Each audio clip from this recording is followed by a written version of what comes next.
पण समजा डेट जुळल्याच नसत्या, समजा मी नसतो, तर दुसरा कुठला ऍक्टर घेतला असता?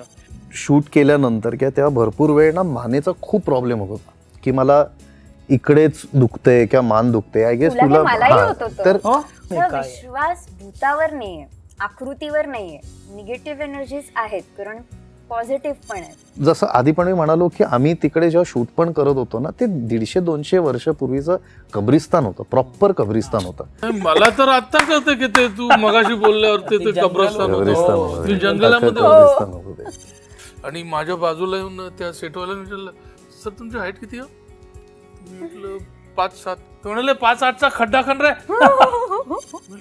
अंधारमाया शूट करत होतो, ही गोष्ट ज्या वाड्याची आहे, एका वाड्यात, आणि रात्री बरोबर 12-12:30 वाजता एक फोन आला आणि मला एक जण आला आणि प्रोडक्शनवाला म्हणला, सर 1-2 मिनिटं बाजूला या. म्हणलं की आपल्याला शूटिंग बंद करायला लागतं.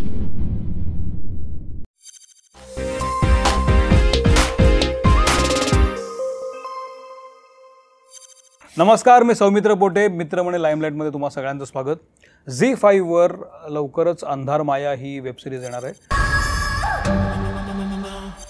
त्याचा ट्रेलर तुम्ही बघितला असेल, मी पण बघितला आणि इंटरेस्टिंग ट्रेलर मला वाटतो. तर त्या सिनेमाची टीमच आपल्यासोबत आहे. माझ्यासोबत आहे शुभंकर तावडे, ऋतुजा बागवे, किशोर कदम आणि भीमराव मुडे, दिग्दर्शक. तर तुमच्या सगळ्यांचं स्वागत. Thank you so much. आता मी मुंबईत आहे आणि यांचे बॅक टू बॅक इंटरव्ह्यूज चालू आहेत आणि मी हा इंटरव्ह्यू घ्यायच्या आधी पण एक इंटरव्ह्यू होऊन गेला, त्याच्या आधी पण अनेक इंटरव्ह्यू होऊन गेलेत आणि ते सातत्यानं पूर्ण नव्यानं इंटरव्ह्यू देत आहेत. मला त्याचं कौतुक वाटतं. मला पहिला प्रश्न असा आहे, जो अंधारमायाबद्दल नाही आहे, पण हे जे काही नव्यानं बोलणं असतं ना, प्रत्येक वेळेला नव्यानं बोलणं, नव्यानं सांगणं, तेच हे कसं काय जमतंय ऍक्टरला? हाच प्रश्न मी तुला विचारू शकतो की तुला कसं वाटतंय की आज तू ऍक्टर म्हणून एका फिल्म मधनं आता येतोयस, तर तुला कसं वाटतंय? हे बघ, आता नव्यानं तुला कसं वाटतं? नाही, मी नवीनच आहे मुळात, मला जे वाटतं ते नवीनच आहे. पण याचं म्हणजे खरंच की मला काय वाटतं की नाटकाचे प्रयोग असतात ना, नाटक तेच असतं, आपण प्रयोग करत असतो वेगळे वेगळे. हे मी का विचारलं, मला नर्वसनेस आला की तेच सगळे विचारतायत, बॅक टू बॅक तेच प्रश्न विचारले जातात. मी काय तुम्हाला वेगळं विचारू, आता कसं तुम्हाला ओपन करू, काय वेगळं विचारल्यामुळे आणखी कॉन्टेंट मिळेल, असा मी आपला विचार करत होतो. म्हणून त्या बाजूचं पण काहीतरी म्हणणं असेल ना की तुम्ही तेच बोलत. सौमित्र मधला मित्र तर तू आहेच, त्यामुळे आपण मित्र म्हणून गप्पा मारू. आणि मला असं वाटतं की आम्ही सगळं जे बोलतोय ते खरं मनापासून बोलतोय, त्यामुळे असं त्याचा कंटाळा नाही येत. आणि मला असं वाटतं की कितीही इंटरव्ह्यू झालेले असले आणि प्रश्न तेच असले तरी उत्तरं वेगवेगळी आणि जेन्युइनली त्या वेळी सुचलेली आलेली आहेत. अगदी वा. अशा वेळेला म्हणजे तुम्हाला जे करायचं असतं, तुम्हाला जे सांगायचं असतं, ते तुम्ही नव्यानं काहीतरी सांगू पाहता वेगळ्या पद्धतीनं, राईट? अभिनय काय ह्यापेक्षा वेगळा असतो असं मला वाटत नाही. एखादं कॅरेक्टर आपण जेव्हा करतो तेव्हा आपण यापूर्वी जे केलेलं असतं त्यातून आपण आणखी काहीतरी वेगळं करण्याचा प्रयत्न करत असतो. किशोर दादा, तुझी भूमिका फार इंटरेस्टिंग वाटते मला. म्हणजे मुख्य भूमिकाच ती आहे. तू इतक्या भूमिका केलेल्या आहेत. अनलर्निंग जे असतं ना, एखादी भूमिका करण्याआधी अनलर्निंग करून पुन्हा ते करायचं, ही प्रोसेस कशी करतोस तू? मी तुला शुभंकर, तुम्ही कोण होतात पहिल्याच दिवशी शूटिंगच्या वेळेला मी तुला म्हटलं, बघ यार हे कसं करणार आहे मी, आठवतं ना कसं करणार? आणि हे प्रत्येक रोलच्या वेळेला पहिल्या दिवशी दुसऱ्या दिवशी माझं होतं. आणि ज्या दिवशी मला असं वाटेल की मी काय एवढ्या दिग्दर्शकांबरोबर काम केलं, इतक्या वेगवेगळ्या प्रकारचे रोल केलेत, हे मारून नेईन मी. हे जर आलं तर मग ऍक्टर म्हणून ग्रोथ होऊ शकणार नाही कुठलाही कलावंत, असं मला वाटतं. कुठल्याही कलेच्या बाबतीत ते आहे. तर ती इन्सिक्युरिटी आहे ना, ती बेसिकली मी माणूसच इन्सिक्युअर्ड आहे आयुष्यामध्ये. वास्तविक आयुष्यामध्ये पण मी इन्सिक्युअर्ड माणूस आहे. त्यामुळे पहिल्या दिवशी मी वाचलं वगैरे सगळं, अनुभव वगैरे सगळं होतं, पण तू शब्द चांगला वापरला होता की अनलर्निंग कसं हे केलं. तर ते अनलर्निंग होऊनच प्रत्येक सेटवर जावं असं मला वाटतं. तरच तुम्ही काहीतरी फ्रेश, नवीन, ताजं, साधं, सिंपल देऊ शकता. कारण मगाशी बोलता बोलता तू एका इंटरव्ह्यूमध्ये बोललास, मी ऐकलं की कपडे मळकट असतात, चड्डीच असती कायम, तरी सुद्धा ते वेगळं असतं आणि खरं असतं. तर ते अवघड आहे. ते अवघड. कारण तुम्ही जेव्हा वेगळे कपडे चढवता तेव्हा निदान तुम्हाला मदत होते काहीतरी वेगळं करायची. म्हणजे तुला सुटापुटातलं दाखवलं तर तू कम्प्लीट वेगळा दिसायला तरी लागतोस. पण जेव्हा त्याच पद्धतीच्या त्याच टेक्स्चरच्या भूमिका वाटायला येतात ना, मग अनलर्निंग कसं करतोस? अनलर्निंग त्याच पद्धतीच्या नाही आहेत. मला कुठं आता तू बघ ना, तू फॅन्ड्री मधली भूमिका किती वेगळी आहे, जोगवा मधली भूमिका किती वेगळी आहे, नटरंग मधली भूमिका किती वेगळी आहे, ध्यास पर्व मधली भूमिका सुटापुटातली किती वेगळी आहे.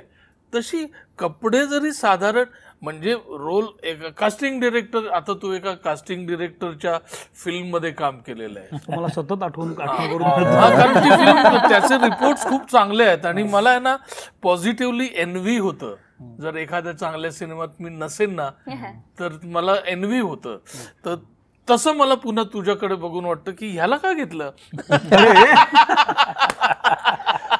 इथं आज मी जाहीर सांगतो, अनेक कलाकार पॉडकास्ट करायला लागले म्हणून मी अभिनयात जायचं ठरवलं. तुम्ही जेव्हा माझ्या पोटावर पाय मारला मग मी पण तुमच्या पोटावर पाय मारणारच ना, असं झालं ते.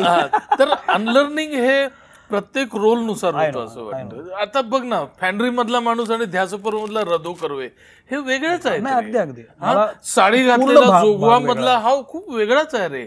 तसे इथे थोडी दाढी वाढवलेली असली, लेंगा घातलेला असला तरी तो वाडा, ती गोष्ट, त्याच्यात आलेले ट्विस्ट अँड टर्न्स, ह्याच्यातूनच अनलर्निंग होतं असं मला वाटतं.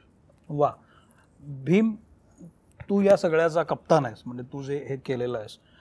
तर मला फक्त आधी तुझ्याकडे ही गोष्ट आली का, ती गोष्ट घेऊन तू गेलास की ह्याची प्रोसेस? ही गोष्ट माझ्याकडे आली तर म्हणजे झी5 टीम, झी मराठी टीम आणि निर्माते आमचे शर्मिष्ठा राऊत आणि तेजस हे म्हणजे, आणि प्रल्हाद, ऑब्विसली प्रल्हाद कुडतरकर, कपिल भोपटकर यांनी ती गोष्ट डेव्हलप केली, ती लिहिली आणि ती शर्मिष्ठा राऊत यांनी झी5ला पिच केली. सो त्यांचं जेव्हा ते झी5 आणि ह्यांचं सगळ्यांचं ठरलं तेव्हा त्यांनी ठरवलं की या गोष्टीसाठी भीमराव हा योग्य असावा असं त्यांना वाटलं.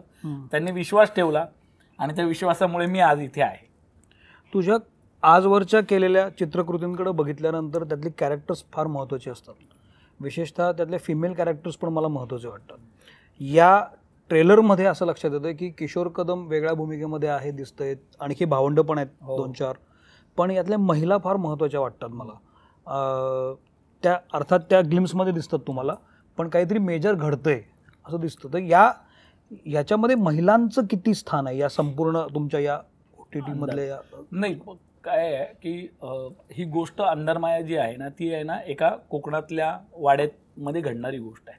आणि एक वाडा म्हटलं, घर म्हटलं की घर आलं की तिथे घर पण आणि घर पण म्हणजे मातृत्व म्हणजे स्त्री येतेच.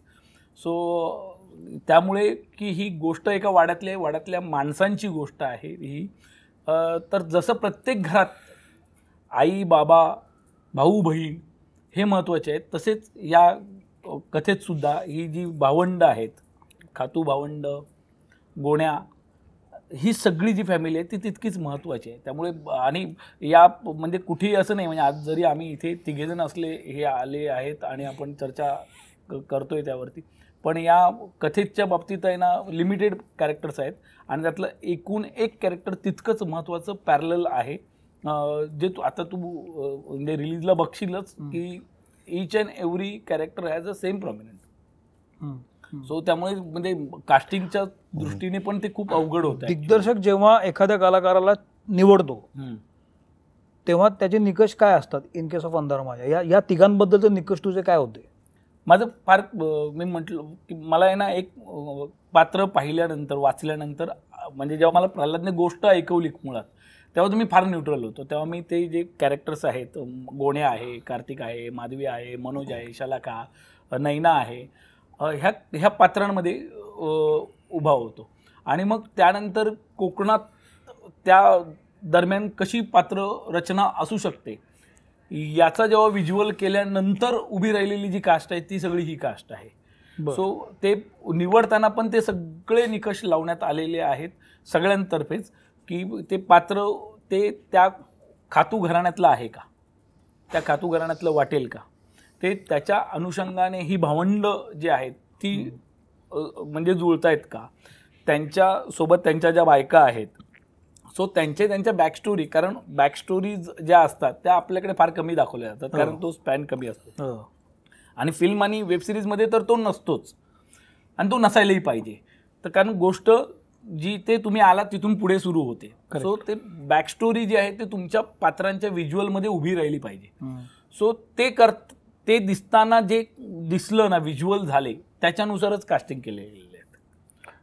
नाही, पण पर्टिक्युलरली किशोर दादामध्ये काय बघितलंस तू, किंवा ऋतुजामध्ये काय दिसलं? की गोण्या हे पात्र जेव्हा मी ऐकलं आणि त्यानंतर पाहिलं, तुला प्रश्न कळला मला तो. सो त्याच्यानंतर जेव्हा व्हिज्युअल करायला गेल्यानंतर किशोर दादांचा स्वभाव जो आहे, म्हणजे स्वभावाने की आपण म्हटलं ना, एक माणूस बघितल्यानंतर की आहे ना, की ह्या माणसामध्ये एक गुढत्व लपलेलं आहे.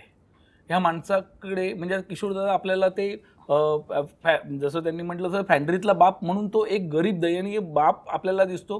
तो एकीकडे गारवामधला असा तो सुंदर कवी दिसतो, जो मनमुरादपणे हे करतो. तो असे व्यक्तिमत्व. बरं, आम्ही रिसेंटली बोलतोच आहोत खूप एकमेकांशी. सो त्यांचा आवाज मला ऐकू यायला लागला, आणि तो जसा मला तो गोण्यामध्ये ऐकायला लागला किशोर दादा, तसं मी त्यांना फोन केला आणि सांगितलं की तुम्ही वा. कारण त्यानं एक पोस्ट केली आहे याच्यावर, त्यात त्यानं असं सांगितलं की मी दिसत जरी तसं असलो तरी मी आतापर्यंत अशा भूमिका केल्या नव्हत्या, पण ही वेगळी आणि महत्वाची भीती वाटावी अशी भूमिका आहे. मग याचं दिसणं तेवढं कॅश केलंस का याच्यामध्ये?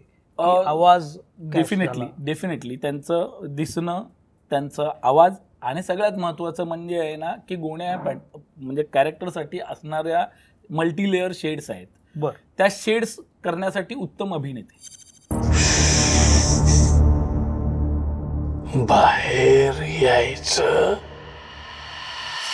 तर त्यांना आता ऋतुजाच्या केसमध्ये ऋतुजाच्या याच्यामध्ये काय ना की जी माधवी एक कॅरेक्टर आहे जे आहे ना, ते माधवी आणि ममत्व त्यात हवं होतं, जे घरातलं नवीन सुनेसाठीचं हवं होतं.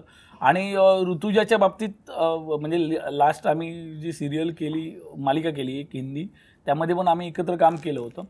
सो मला ती उभीच राहिली होती की माधवी ही ऋतुजा असेल ती अशा पद्धतीने, कारण की तिला तेच आहे की बघता क्षणी एक छान प्रेमळ गोड सून घरातली वाटावी, आणि ही आपल्या मुलासाठी ममता जिच्या चेहऱ्यात दिसावी, असं ते कास्टिंग हवं होतं. सो ती ऋतुजा. कार्य झालं ना, एक चांगलं गिराईक बघून हे घर विकून टाक. आता आपण कायम इथेच राहायचं. आणि हा शुभंकर म्हणजे आता आनंद बघ चेहऱ्यावर, आनंद बघ, समाधान आहे ते. नाही, शुभंकर हा माझा म्हणजे काय म्हणू की आपण की या ह्याच्यासाठी आहे ना, अंधार मायामध्ये जेव्हा गोष्ट आणि त्या सगळ्यांचा विषय चालू होता, खूप बरीच नावं आली समोर, सगळ्यांचा विषय चालू होता, पण या कार्तिक कॅरेक्टरसाठी खूप एनर्जी पाहिजे होती, खूप एक वर्सटाईल, म्हणजे की एनर्जी प्लस त्याच्यातलं आहे ना एक ॲग्रेशन पाहिजे होतं, जे मला शुभंकरमधलं म्हणजे मी पाहिलं शुभंकरचे जे काही कॅरेक्टर्स पाहिले त्यात मला ते असं वाटतं की नाही यार, हा अजून देऊ शकतो, आणि ते आत्तापर्यंत कुठे आउट नाही झालेलं आहे. सो ते जाणवलं तेव्हा मी त्याला ते फोन केला होता की हे तुला करायचंच आहे यासाठी. या घराची मुळं सगळ्यांना घट्ट धरून ठेवणार. मी तुला एक प्रश्न तुला विचारू की माझ्या डेटचं इकडे तिकडे होत होतं, तुला माहिती आहे, मी कॉन्स्टंटला शूट, आणि तू म्हणाला हे लगेच नाही करायचं ना, आपण ॲडजस्ट करू, पण तू गोष्ट सांगितल्यानंतर म्हटलं तू सांग डेट, मी त्यांना हे करायला सांगतो. पण समजा डेट जुळल्याच नसत्या, समजा मी नसतो, तर दुसरा कुठला ऍक्टर घेतला असता? नाही काहीतरी तुला मी सांगतो ना, मी सांगतो याच्यावरती फार क्लिअर आहे की ज्यावेळी आपलं बोलणं झालं आणि तारखांचं मागे पुढे वगैरे होतं सगळा विषय, त्यावेळी एक असा पण चालू होतं प्रयत्न की हे डेट्स कसं पुढे शिफ्ट होईल आणि तुमच्या तारखा ऍडजस्ट करू, असं जरा एक चालू होता विषय. इन स्विंग सॉलिड त्यांना फिरवलाय, कम्प्लीट फिरवलाय, आणि तो शांत बसलाय. असं काही नसतं, नाही असं काही नसतं. आपण ऍक्टर्सनी अशा भ्रमात अजिबात राहता कामा नये. मी इतकी वर्ष आहे इकडे, त्याच्यामुळे मला अनुभवानुसार माहिती आहे की there are so many choices. Options काढावे लागतात, ऑप्शन्स काढावे लागतात, ऑप्शन्स काढले पण होते. तर जसं आमचं झालं दोन नावं तर सांग मला. सर नंतर म्हणजे त्याला कळेल त्याच्या रेसमध्ये कोण आहे. नाही आम्ही एक वेगळेच विचार केले होते. जो असं तुम्ही जर असं बघितलं तर तुम्हाला किशोर दादा, तुझ्यासारखे दिसणारे, तुझ्यासारखे वरवर वाटणारे अनेक असू शकतात, पण तू आणि प्लस कवी असं कॉम्बिनेशन कुठे मिळत नाही रे. तू आणि प्लस उत्तम लेखन, जाण, असे असलेले किती लोक आहेत. आता किती कौतुक केलं याबद्दल पण नंतर भेटूया वेगळं. एनिवे, तुला हे आता आपण खूप एकमेकांना ओळखतो चांगलं किंवा सगळ्या प्रोजेक्ट विषयी आपण चर्चा करतोय तुला, तर तेच आहे की कास्टिंग करताना ना सगळ्यात महत्वाचं जर काय येतं तर आहे ना, एक म्हणजे उत्तम कलाकार असणं पहिली गरजेचं आहे. बरोबर. आणि मी जरा त्याच्याकडे फार जातो की ते ओळखी वशिलेबाजी ह्या झोनमध्ये फार कमी पडतो. मोस्ट ऑफ वेळ की असं होतं की आहे ना, सगळ्यात जास्त भांडणं माझी कास्टिंगवरून होतात. इथं झाली हो झाली आमची complete झाली. बघ म्हणजे गुड आहे. पण झी फायनो तुला ते हे दिलं सगळं. हो किंवा मी म्हटलं ना शर्मिष्ठानं. की त्यांनी गोष्ट एकतर मुळात एवढी छान शर्मिष्ठाला घ्यावं असं वाटलं नाही, तेवढी चांगली ऍक्ट्रेस आहे.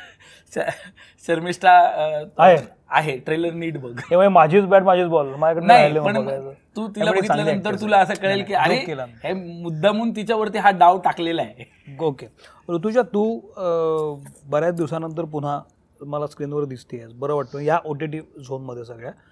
असा जेव्हा एक जॉनर घेऊन येतो, भीती किंवा भावंडांची कथा, त्याच्यामध्ये महिलांना किती काम असेल याची म्हणजे आपण चाचपणी करतो किंवा टेक्स्चर बघतो. तुला कसं वाटलं हे, तू का घेतलंस, याच्यामध्ये काय वाटलं तुला घ्यावं असं? माझी आत्तापर्यंतची कामं पाहता प्रत्येक काम हे आधीपेक्षा वेगळं होतं आणि त्यात काही ना काहीतरी स्ट्रॉंग व्यक्तिमत्व होतं, काहीतरी तिचं अस्तित्व होतं, म्हणणं होतं, ती फक्त आहे असं नाही. आणि दुसरं गोष्ट, ह्याची गोष्ट मला फार आवडली आणि मी ह्याच्या आधी हिंदी मालिका करत होते, त्यामुळे सलग वर्षभर हिंदी काम करून मला पटकन ते संपल्या काहीतरी मराठीत परफॉर्म करायची अशी ना तीव्र इच्छा होत होती. आणि तेवढ्यात ही छान गोष्ट आली. त्यात भीम डिरेक्टर, तो मला दिग्दर्शक म्हणून प्रचंड आवडतो, त्यामुळे त्याच्याबरोबर काम, झी5 सारखा प्लॅटफॉर्म, प्रोडक्शन उत्तम, त्याच्यानंतर स्टारकास्ट चांगली आहे आणि महत्त्वाचं म्हणजे भूमिका. मला ना कुठल्याही गोष्टीत ना मला परफॉर्म करायला 1 किंवा 2 सीन जरी असले ना की मला असं वाटतं की हां याच्यात मी पोटेन्शियल दाखवू शकते किंवा हे सीन मला ऍक्टर म्हणून ग्रो करू शकतात. मला 2 सीन पुरेसे असतात. मग बाकीच्या याच्यात मी असले, मी आहे, माझ्या प्रेझेन्स मधनं मी आहे हे मी दाखवून देईन किंवा त्याच्यावर मी काम करेन. हा, तरी 2 बॉल तरी पाहिजे. तर ते ह्याच्यात आहेत ते तुम्ही 7 एपिसोड मध्ये आहे का? हो नक्कीच आहे. काही ना काहीतरी असं छान एखादा नाही तर 2-3 सीन्स तुम्हाला पाहायला मिळतील. हिच्या बोलण्यावरनं मला एक प्रसंग आठवला. अंतर्नाद नावाची फिल्म शाम बेनेगालांबरोबर केली होती मी. त्याच्यामध्ये कुलभूषण खरबंदा होते. तर ते नेहमी म्हणायचे, मैं स्क्रिप्ट पढ़ता हूँ और 2 या 3 सीन पर टिक करता हूँ की यहाँ मुझे एक्टिंग करनी है.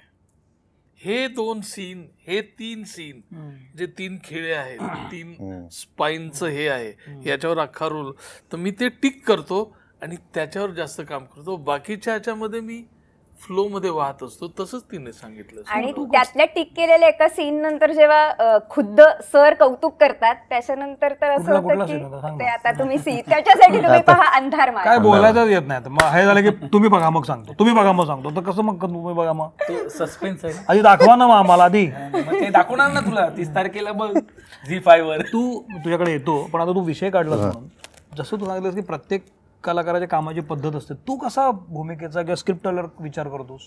तुला जेव्हा ते कॅरेक्टर आता यानं दिलं, तुला कसं दिसलं ते कॅरेक्टर? तू कसे खेळ ठोकलेस? एकतर हे गूढ असं कॅरेक्टर, परत आपण मराठी साहित्यामध्ये श्रीना पेंडसेंचं साहित्य वाचलंय, खानोलकरांचं साहित्य वाचलंय, कोकणातलं बरंच आपण पाहिलंय, अंधश्रद्धा, मतकरी यांच्याबद्दल सगळं पाहिलंय. तर अशा प्रकारचं काहीतरी करायला मिळतंय. आणि माझी इमेज तशी कवी म्हणून आहे ना, सॉफ्ट हृदयाचा, सॉफ्ट स्पोकन, आणि हे ते प्रेमात पण ही काहीतरी वेगळे घाबरवणार, ही शेडच वेगळी होती माझ्यासाठी. ते मला महत्वाचं वाटलं. आणि मी अतिशय पॉझिटिव्ह अर्थाने स्वार्थी नट आहे. मला माझा रोल सगळ्यात महत्वाचा असतो, मग गोष्ट महत्वाची असते, मग दिग्दर्शक महत्वाचा असतो, आणि मग स्टारकास्ट आपल्या बरोबर कोण कोण आहे ते, हा क्रम असतो माझा. तर मला जर रोल ज्युसी नसेल ना तर मला पैशांची खूपच गरज असेल तर मी करतो, नसेल तर मी नाही सांगतो. आता तुझा जो प्रश्न होता त्यालाच अनुसरून फक्त मला यांचं एक विशेष कौतुक असं वाटतं की जेव्हा आमचं झालंय की हे आपण करतोय सगळं हे होतं, त्यानंतर यांनी ते की बाबा हे कसं करूया, हे पात्र उभं करताना लागणाऱ्या सगळ्या गोष्टी आहेत याच्यावरती आम्ही म्हणजे रोज रात्री एक फोन कॉल मोठा, ज्याच्यामध्ये आम्ही रोज पात्र, रेफरन्सिव्ह पात्र, हे अशी प्रश्नावली त्या काढायची आणि ती लिहायची त्या ह्याच्यानुसार. आणि ते प्रत्येक सीनच्या आधी म्हणजे उद्या कुठले सीन होणार आहेत तर आज त्याचं काय आहे, आणि त्याच म्हणजे काय बोलतो ना आपण एक थोडक्यात आहे ना उजळणी म्हणण्यापेक्षा आहे ना आपण त्या पात्राचं पोस्टमार्टम कसं करतो तसं ऍक्च्युअल प्रत्येक सीनचं आम्ही केलेलं होतं. सो म्हणजे हे त्यांच्याकडून मला पण फार हे होतं की मलाच झालं होतं की किशोर सरांना कसं बोलायचं, पण त्यांनीच नाही आपण बोलूया आणि मग ते असं करूया आणि मग ते तसं हो तेच ना, म्हणजे कळतच नव्हतं कसं अप्रोच कसं करायचं यार पहिल्याच दिवशी. म्हणून तर मी म्हटलं यार कसं करणार आहे हे, मी कसं होणार आहे माझं. आणि अगदी शेवटच्या दिवसापर्यंत ते ना शोधत होते, ते मला प्रचंड आवडलं की ते सतत शोधत होते. रिडिंग करताना पण 4 वेळा 5 वेळा रिडिंग करायचे, मग त्यांना नाही मग हे असं ते सतत शोधत होते. तर मला असं वाटतं इतका एक्सपिरियन्स असलेला माणूस तर इतकं शोधतोय प्रत्येक गोष्टीत की काय वेगळं करू, तर ते लर्निंग माझ्यासाठी होतं की शोधत राहायचं कॅरेक्टर सतत शेवटपर्यंत. वा शुभंकर, तू इतका यंग डायनामिक आहेस, मस्त एकदम तगडा, नाटक पण रोज उत्तम झालेलं आहे, असं एकदम रुबाबदार दिसतो. असं असताना स्वतःसाठी निवड करताना असं स्क्रिप्ट का निवडलंस तू, जे गूढ गंभीर ब्लॅकिश टोन मधलं सगळं असं आहे? असं काहीतरी आत्ता जो ट्रेंड आहे की काहीतरी आपलं हिरोएटिक करावं असं पकडावं, असं का नाही वाटलं तुला? ही का घेतली स्क्रिप्ट? नाही, पहिलं तर एकतर त्याने जेव्हा मला फोन केला तर त्याचं म्हणणं त्याने नीट ऐकलं असेल तर तो म्हणाला की हे तू करतोयस, हे तुला करायचंय. पहिलं तर इथून चालू झालं. पण मला असं नेहमी वाटतं की मला कुठला ट्रेंड चालू आहे किंवा काय आत्ता चालतंय किंवा हे दिस इज ऑन किंवा हे फॅशन आहे, ह्यापेक्षा कुठल्या गोष्टीची गरज आहे मला ॲक्टर म्हणून काहीतरी एक नवीन कुठली मी माझी शेड दाखवू शकतो, किंवा जसं तो म्हणाला की एक एनर्जेटिक आणि थोडं अग्रेशन असलेली व्यक्ती आहे ती. तर मला हे काम करताना मला हे जाणवलं की फक्त अग्रेशन असलेली व्यक्ती फक्त नव्हती ती, त्याने जेवढी माझ्यातली एनर्जी काढता पण येईल ना, म्हणजे आता आम्ही असे पण सीन केले ज्याच्यात एनर्जी लाईक ॲब्सोल्युटली 200% आहे आणि त्या कॅरेक्टरची एनर्जी 0वरती पण घेऊन येते ही अख्खी स्टोरी. तर मला त्या एक्स्ट्रीमिटीजमध्ये जायला खूप आवडतं मला, कारण की तिकडे मी कधी गेलो नाही आहे. मला असं वाटलं की मी स्वतःला तेवढं चॅलेंज केलं नाही आहे, मी स्वतःला तेवढं टेस्ट केलं नाही आहे. आणि ह्याच्यात मग ॲक्शन सिक्वेन्सेस असू दे, इमोशनल सिक्वेन्सेस असू दे किंवा भांडणाचे असतील, काही जेवढे काही सिक्वेन्स आहेत, मी कुठेही ना टोक गाठायचा प्रयत्न करत होतो की कुठेही आपण इथपर्यंतच करूया, ह्याच्या पलीकडे नको असं नाही. मला प्रत्येक वेळेला एक्स्ट्रीमिटीज गाठायला मी स्वतःला पुश करत होतो. आणि जे मी काही माझ्या आधीच्या प्रोजेक्ट्समध्ये किंवा काही मी स्वतः तेवढं मला चॅलेंज केलं नाही, तेवढं एक्स्ट्रीमिटीजला नेलं नाही किंवा ते कॅरेक्टर त्या एक्स्ट्रीमिटीजला जात नव्हतं. पण अंधार मायामध्ये कार्तिक हे कॅरेक्टर सुरुवातीपासून शेवटपर्यंत आपण वेगवेगळ्या टोकाला बघतो आणि ते टोक गाठण्यासाठी जे काही चालू होतं ना, ते मला खूप शिकण्यासारखं होतं. आणि मला सेल्फ एक्सप्लोरेशन असतं ना की आपण हे पण करू शकतोय, आपण ह्या लेवलला जाऊ शकतोय. तर दॅट फेल्ट, म्हणजे जसं सर पण बोलले की सेल्फिश असावं लागतं आणि मी पण स्वतः आहे.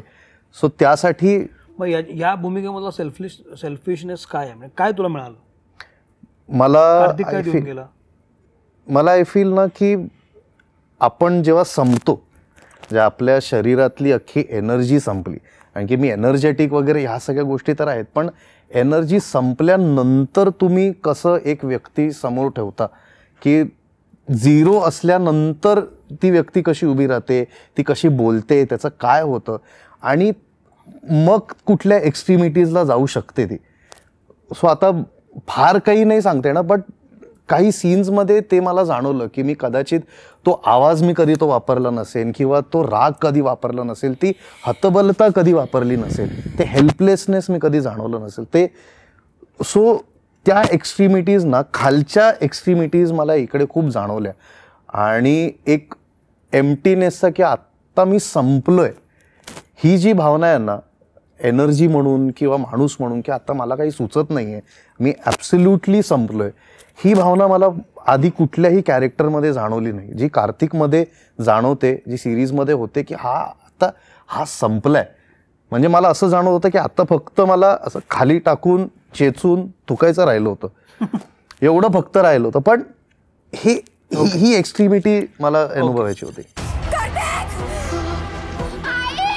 या वाड्याचं जर रिसॉर्ट बनवलं, हे सगळं आता माझं आहे ना. यात सगळ्यात अडचणीचा भाग कुठला असतो माहिती आहे का? आत्ता या अशा मुलाखतींमध्ये तुम्ही जे सांगू पाहताय ते तुम्ही सांगत असता, खरं ते माझ्यापर्यंत पोचत नाही कारण मी ते बघितलेलं नसतं. बरोबर. म्हणजे मला समजते तुला काय म्हणायचंय, पण मी ते तोपर्यंत बघत नाही ना, तोपर्यंत मला अच्छा तुला असं म्हणायचंय का, ही माझी अडचण असते. आणि मी जरी काही विचारू पाहिलं तरी तुम्हाला ते सांगता येत नाही, आम्हाला क्युरिओसिटी कारण नाही तू ते बघ मग आम्ही तुला सांगतो. त्यामुळे एका पॉईंट नंतर ह्याच्यापेक्षा पुढे जाता येत नाही. पण तुझा मुद्दा मला कळला. गूढता आणि भय ह्या एकमेकांना कॉम्प्लिमेंट करणाऱ्या गोष्टी आहेत एका अर्थानं. आपल्या सगळ्यांच्या आयुष्यात हे भय कधीतरी असतं, गूढता कधीतरी असते. पर्सनल लाईफमध्ये ही गूढता कधी तुमच्या आयुष्यात अशी आली होती का, म्हणजे भय म्हणत नाही मी, गूढ, ज्याचं अनाकलनीय उत्तर आहे, माहित नाही काय त्याचं एक तू विचारल्यावर मला अतिशय उत्कृष्ट असं माझ्या आयुष्यात घडलेली घटना आठवली. जोगवामध्ये तो यमण्या जो असतो तो मरतो आणि ते लोकेशन जे होतं हुबळी का कुठलं तरी, अरे एक झाड होतं आणि ते जवळजवळ 1.5 किलोमीटरवर पसरलेलं होतं. त्या झाडाखाली पौर्णिमेच्या रात्री सगळे युनक्स एकत्र जमतात आणि त्यांचा तो काहीतरी विधी असतो तो करतात. आणि जोगवाच्या त्या प्रसंगाला काही युनक्स लोकांना पण बोलवलं होतं. तर मी युनकची हे करत होतो, मुक्ता वगैरे, स्मिता तांबे, सगळे होते. सेटवाला मी उभा होतो, रात्रभर शूटिंग होतं आणि ते घालून, आणि ती लाइटिंग संजय जाधवने अशी केली होती आणि ते गूढ सगळं असं होतं. आणि माझ्या बाजूला येऊन त्या सेटवाल्याने विचारलं, सर तुमची हाईट किती आहे? मी म्हटलं 5'7". तो म्हणाले 5'8" खड्डा खण रे. मी विसरलोच होतो, आज मला मरायचा सीन आहे. मग त्यांनी 5'8" खड्डा खणला आणि मग माझ्या मरण्याचा शॉट, मी पडलोय, मेलोय, कम्प्लीट खड्ड्यात आहे आणि कॅमेरावर आहे आणि ह्या सगळ्या माती टाकतात. ह्या लोकांनी माती टाकली आणि मी असं पडतोय.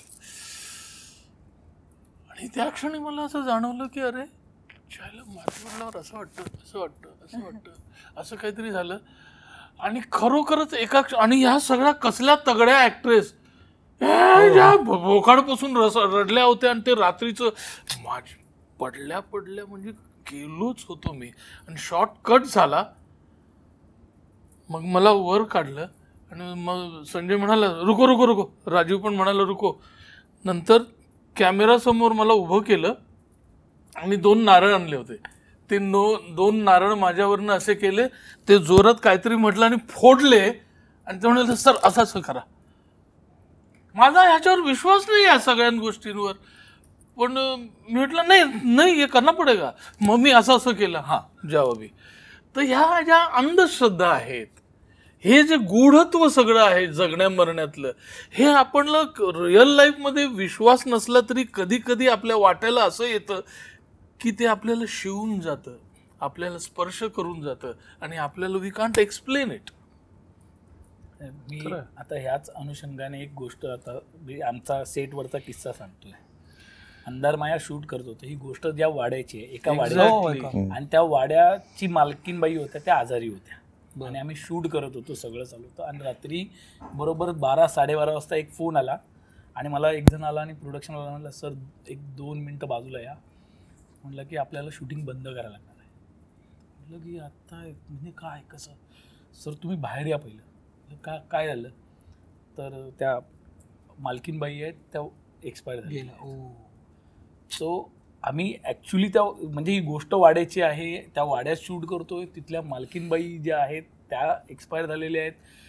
सो त्यानंतर मात्र एक सेटवरचं हे मग आता त्यांनी जबाबदारी सांगितली की आता हे तू सांग सगळ्यांना आणि आपण शूटिंग थांबवूया का वगैरे. सो ते सांगताना मात्र की मला कळत नव्हतं की मी कसं सांगू, की सगळ्यांना बोलवून मग शेवटी सांगितलं की आपण एक श्रद्धांजली वाहतोय की आपल्या ज्या वाड्याच्या मालकीनबाई आहेत त्या नाही आहेत. पण ते सांगितल्यानंतर अख्ख्या युनिटमध्ये सगळ्यांच्या रिॲक्शन्स बदलल्या होत्या. ते कुठेतरी असं जे असतं ना की एका घराला धरून असणारी ओढ असते ना, आणि त्या ओढ नेमकी आत्ताच घडावी, आणि ते फार असं जरा भीतीदायक वातावरण झालं होतं. वेळ रात्री 12:30 वाजता. अरे बाप. हो, आणि ते आणि म्हटलं की आपण त्यांना 1 मिनिट शांत राहून, सगळं युनिट शांत झालं. बाहेर किर्र शांतता आहे, सगळे असे भूतासारखे उभे आहेत, लाइटिंग केलेलं आहे आणि सगळे, आणि मी असं इकडे तिकडे बघत होतो. त्याच क्षणी मला एक आठवलं की माझे वडील KM मध्ये होते आणि पहाटे पहाटे अरुण म्हात्रे नावाचा माझा मित्र जो रात्रभर माझ्याबरोबर होता, तो पहाटे जातो म्हणला, म्हणून मी त्याला रेल्वे स्टेशनला सोडून आलो 4 वाजता आणि 5-5:30ला मी परत आलो. KMच्या समोर रद्दीचं दुकान होतं. रद्दीच्या दुकानावर एक माणूस झाडू मारत होता. पुस्तकं दिसली की थांबतो आपण. मी थांबलो आणि माझं लक्ष लाईफ आफ्टर डेथ नावाच्या पुस्तकावर गेलं. मी ते पुस्तक दे म्हटलं जरा, ते काढलं. त्याच्यामध्ये मेलेली माणसं जी पुन्हा काही चमत्काराने जिवंत झालेली, त्या सगळ्यांचे एक्सपिरियन्सेस कंपाईल केलेले होते. मी मलपृष्ठ वाचलं, प्रस्तावना वाचली, उभ्या उभ्या 2 प्रकरणं वाचली. त्याच्यामध्ये माणसाला आउट ऑफ बॉडी एक्सपिरियन्सेस आलेले आहेत. माणूस पडलेला आहे आणि स्वतःला आपण ड्रोन शॉट घेतो तसा बघतो आहे. चपला पडलेल्या आहेत, बिल्डिंगच्या बाहेर आलेला आहे, इमारत बघतोय, खिडकीतून बाहेर गेलेला आहे, बघतोय, संपूर्ण परिसर दिसतोय, खाली येतोय आणि परत शरीरात येतोय, अशा प्रकारचे अनुभव. आणि मला ते खूप इंटरेस्टिंग वाटलं. मी 6 वाजेपर्यंत उभ्या उभ्या वाचत होतो. मी त्याला पैसे दिले, ते पुस्तक घेऊन आलो, वडिलांच्या बाजूला वाचत बसलो आणि 11 वाजता डॉक्टर त्यांना खोकले, ते रक्त आलं त्याच्यामध्ये. मी डॉक्टरांकडे धावत गेलो. डॉक्टर म्हणाले सगळे बाहेर व्हा. त्यांनी हे केलं, 4 बाजूला हे लावलं. नर्सेस धावत आल्या. आतमध्ये गेलो. मी दरवाजाच्या बाहेर उभा होतो. आई वगैरे कोणीच आलेलं नव्हतं आणि माझ्या हातात ते पुस्तक होतं. मला ते रात्रीचे एक्सपिरियन्सेस सबकॉन्शियसमध्ये आठवत होते. आणि डॉक्टरांनी येऊन सांगितलं की तुझे वडील गेले. आणि मी दारात उभा होतो आणि मला वाटत होतं की आत्ताच माझे वडील वरून बघत असतील, मी सुद्धा दिसत असेन. मी दारात जाऊन असा उभा राहिलो आणि मला तेच त्या दिवशी आठवलं की त्या जी बाई वाड्यामध्ये रात्रभर राहिली होती, ती इथे कुठेतरी असेल. आता सगळे शांतपणे उभे आहेत आणि ती बघत असेल, असं काहीच कॉम्बिनेशन. आणि मला माझ्या वडिलांची पण आठवण आली त्यावेळेला. नजरेसमोर उभं राहिलं रे सगळं, नजरेसमोर आता उभं राहिलं सगळं जे काय. तुझ्या मगाशी एका इंटरव्ह्यूमध्ये बोलता होता, तू म्हणालीस की माझा काय याच्यावर विश्वास नाही, मी काय I don't believe in this. गूढता ही काय अंधश्रद्धाच असते असं नाही. गूढता म्हणजे आपल्याला समजत नाही काय. विश्वास भूतावर नाहीये, आकृतीवर नाहीये. निगेटिव्ह एनर्जीज आहेत, कारण पॉझिटिव्ह पण आहेत, तर निगेटिव्ह एनर्जीज आहेत. पण जे चित्रपटातलं भूत असतं पांढरं, उलट्या पायांचं आणि लटकणारं, तसं नसावं असं मला वाटतं. आणि तसं असतं तर मग आकृती स्वरूप देव पण असेल तर तो का नाही खूप दिसत आहे.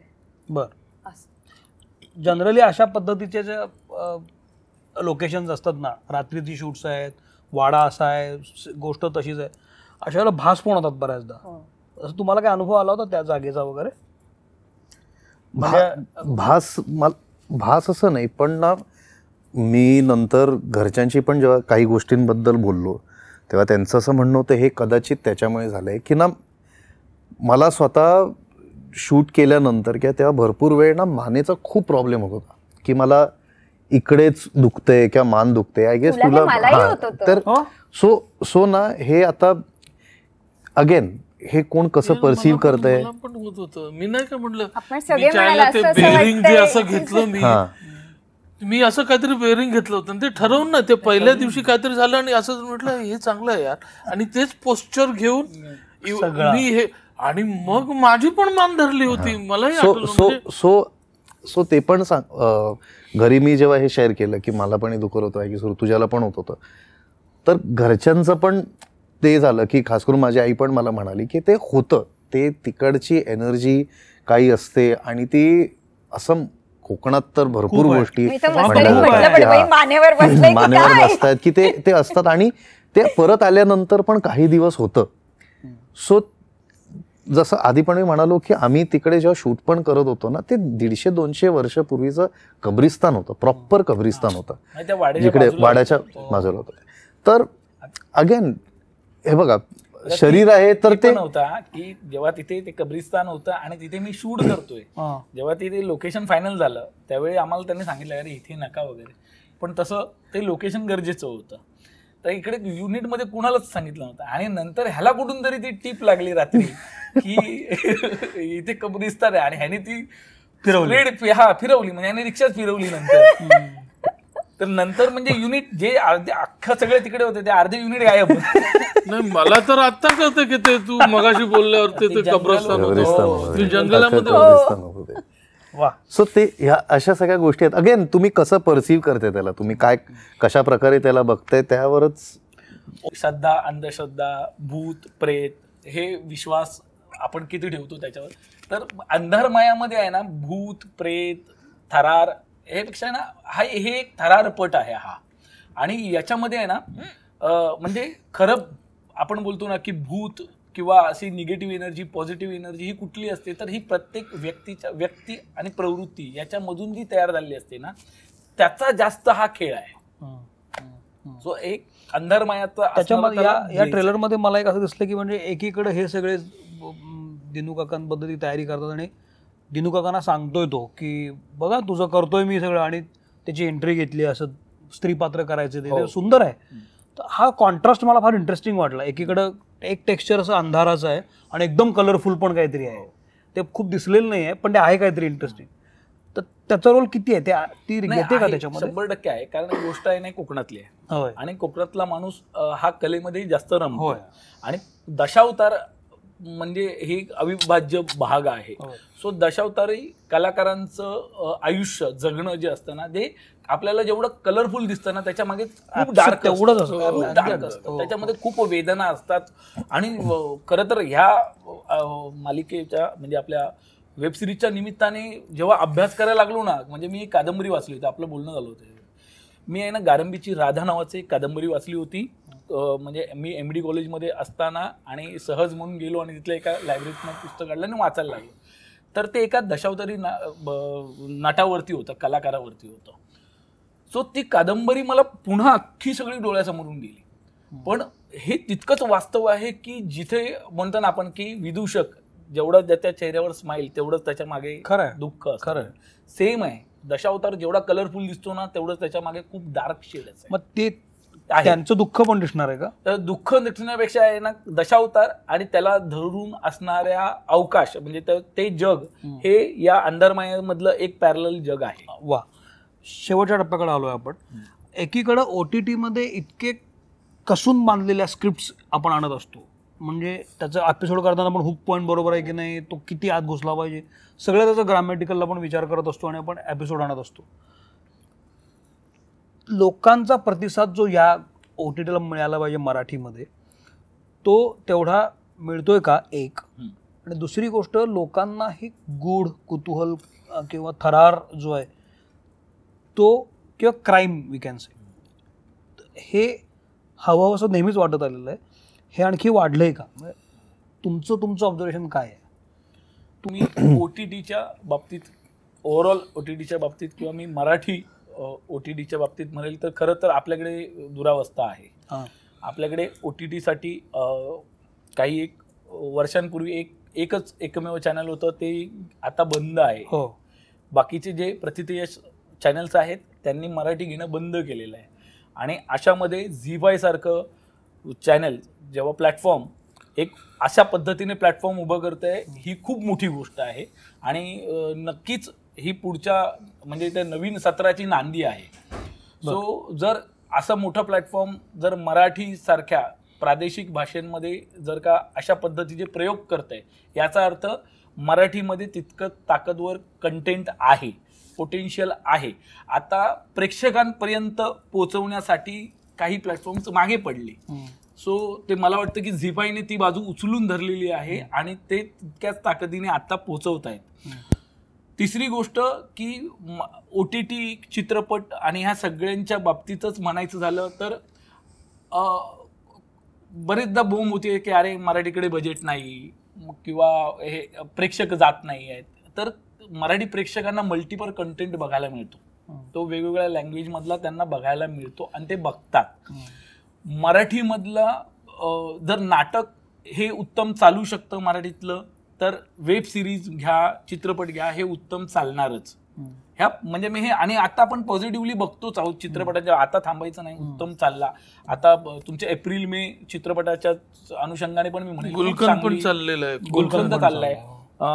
एप्रिल मेच्या दृष्टीने खूप चांगलं वातावरण तयार होत आहे आणि वेगवेगळे विषय येत आहेत मराठी. तर प्रेक्षकांची संख्या, उत्सुकता आणि त्यांची असणारी मराठी मेकर्स विषयीची नाराजी आता ती बदलत जाईल, याच्याबद्दल माझा विश्वास. तुला काय वाटतं OTT यालाच धरून मी म्हणतो, OTTच्या संबंधातच म्हणतो की गेल्या काही एक वर्षापूर्वीपासून 7-8 महिन्यापासून वेगवेगळे विषय मराठीमध्ये येतात आहेत आणि लोकांच्या लोक थिएटर पण पर्यंत येतात आहेत.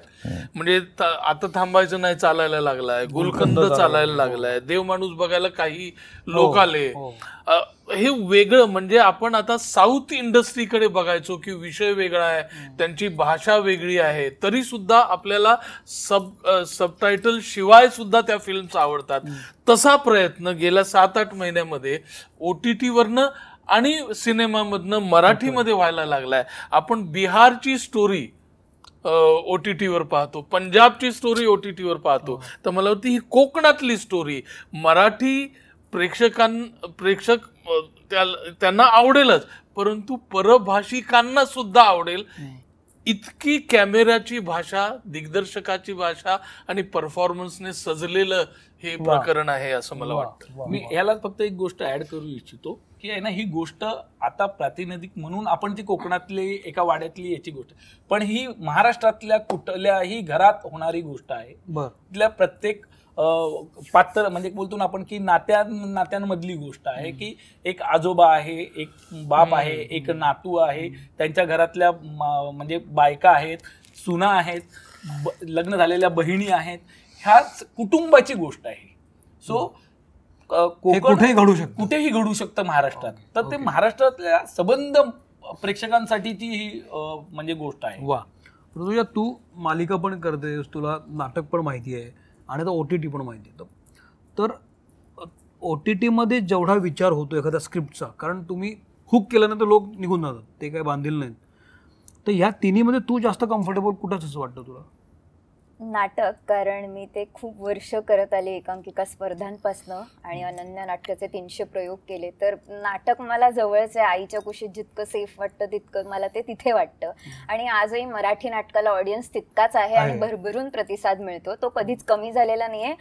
कोविडच्या काळात थोडंसं 19-20 झालं होतं, पण परत पुन्हा आलेलं आहे. फक्त आता सॅटर्डे संडे खूप छान चालू आहेत, अजून ऑड डेजचं तितकं धरत नाहीये, पण ते धरेल इव्हेंच्युअली, त्याला मरण नाहीये.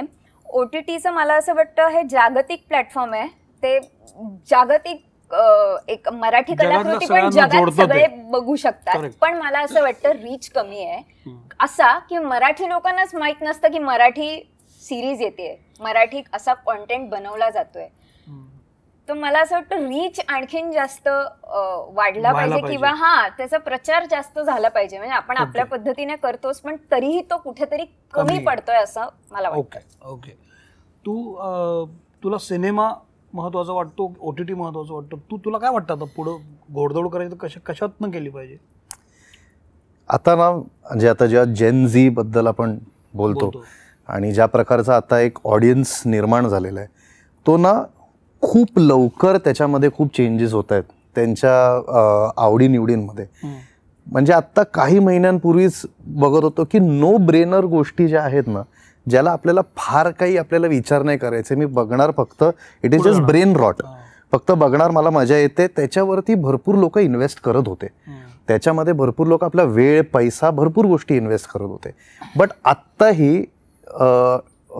इंटरेस्ट स्पॅनच कमी असल्यामुळे ना, त्याच्याकडे पण लोक आता अशी झाली आहेत की नाही, आता हे पण आम्हाला बस झालं, नाव वी वॉन्ट समथिंग की जे आता मला कुठेतरी ब्रेन मला चार्ज करतंय, आता कुठेतरी हे करतंय, आणि त्याचा फरक दिसायला लागलाय. नो ब्रेनर गोष्टी नाही लोकांना तेवढ्या हे होत आहेत. तुम्ही जर तुमचा कॉन्टेंट खरंच जेन्युइनली कुठेतरी विचार करायला भाग पाडणारा असेल ना, तर ते लोक एक्सेप्ट करतात, मग ते कुठल्याही भाषेचं असू दे. मराठी फिल्म्सबद्दल पण आता जसं आपण बोलतोय की आत्ता ज्या नवीन फिल्म झाल्यात 7-8 महिन्यात, त्या खरंच चांगल्या लोकांपर्यंत पोचत आहेत, लोक जायला बघतायत. सो त्याच्यामुळे आय फील रिअली लकी की आता अंधारमाया ह्या पिरियडमध्ये येते की जिथे लोकांना खरंच इंटरेस्टिंगली बघायचंय, काहीतरी शिकायचंय, काहीतरी मला वेळ देऊन बघायचं या गोष्टीला. सो तेव्हा येते. आणि आय फील की OTT हे खरंच is the next big thing, is already a very big thing. तर आत्ता मला तरी वाटतंय की त्याच्यावरती सगळ्यात जास्त भर असेल, कारण की इट इज इझिली ॲक्सेसिबल आणि लोकांना हातातच सगळ्या गोष्टी पडतायत. Easier the best. मला वाटतं एक त्या प्रेक्षकांच्या दृष्टीने ना, तर आपल्याकडे हा प्रेक्षक वर्ग आहे तर हो आहे, आणि याचा अनुभव मी रुद्रमच्या वेळी प्रचंड घेतलेला आहे. म्हणजे की ज्यावेळी आता हे जेव्हा पोस्टर लॉन्च झालं, टीजर आलं, तर खूप काही ग्रुप्स होते, ऍक्टिव्ह होते, जेव्हा रुद्रम्स आणि त्या दरम्यान जे होते ना, ते मधल्या काळात नव्हते, पण ते परत ऍक्टिव्ह झालेत आणि तर ते वाट बघतायत खूप चांगल्या पद्धतीच्या कंटेंटची ना. सो मला वाटतं की प्रेक्षक आहेत. सो मधल्या काळात आपल्याकडे काही झालं नाही, हे दुर्दैव आहे. वा. पण मला असं वाटतं की जर कॉन्टेंट असेल तर तो आता येतोय. झी5 ची ही वेब सिरीज येते आहे अंधारमाया. तुम्ही जरूर पहा आणि फीडबॅक द्या. ही सगळी मंडळी सोशल मीडियावर आहेत, तुमच्या मतांना किंमत देणारी आहेत, बोलणारी आहेत. तर तुम्हाला खूप शुभेच्छा. ही सिरीज बघितल्यानंतर मला खूप प्रश्न पडतील, काही ठिकाणी खूप कौतुक करावं असं पण वाटेल तुमचं, तर ते मी जरूर करेन. आपण तेव्हा आपण परत चर्चा करू. म्हणजे मी जे काय बोललो त्याचं कदाचित त्याला तिकडे थँक्यू व्हेरी मच. आणि हा एपिसोड कसा वाटला मला जरूर सांगा आणि या लोकांना पण सांगा. थांबतो. थँक्यू.